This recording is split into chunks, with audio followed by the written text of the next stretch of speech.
Ekspor minyak nilam Aceh ke Prancis yang digagas oleh Atsiri Research Center, ARC, Universitas Syah Kuala. Kegiatan ini merupakan hasil kerjasama antara PT Green Aromatic International dengan maskapai Garuda Indonesia, dan berlangsung pada Minggu, 13 April 2025. Ekspor ini menjadi bagian dari upaya membangkitkan kembali kejayaan nilam Aceh sebagai salah satu komoditas unggulan. Pada kesempatan tersebut, Wali Kota Iliza bersama Rektor Universitas Syah Kuala, Profesor Dr. Insinyur Marwan, Kepala ARC, Insinyur Syaifullah Muhammad, General Manager Garuda Indonesia Aceh, Nano Setiawan, Kadis Perhubungan Aceh, Teku Faisal, Kadis Perhubungan Banda Aceh, Wahyudi, serta Direktur PT Green Aromatic International, Faisal Al-Farisi, melakukan pemotongan pita sebagai simbol pelepasan ekspor komoditas tersebut. Dalam perayaannya, Wali Kota Iliza menyampaikan rasa bangga atas terlaksananya ekspor langsung dari Aceh.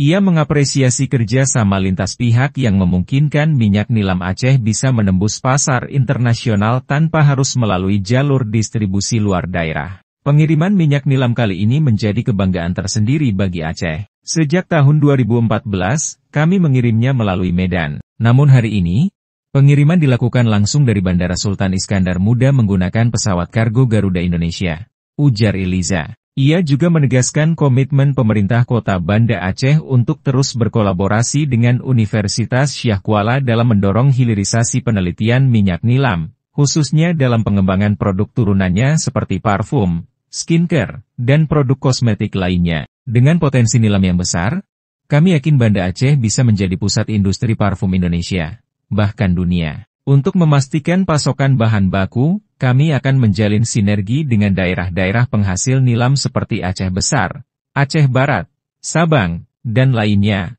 tutupnya.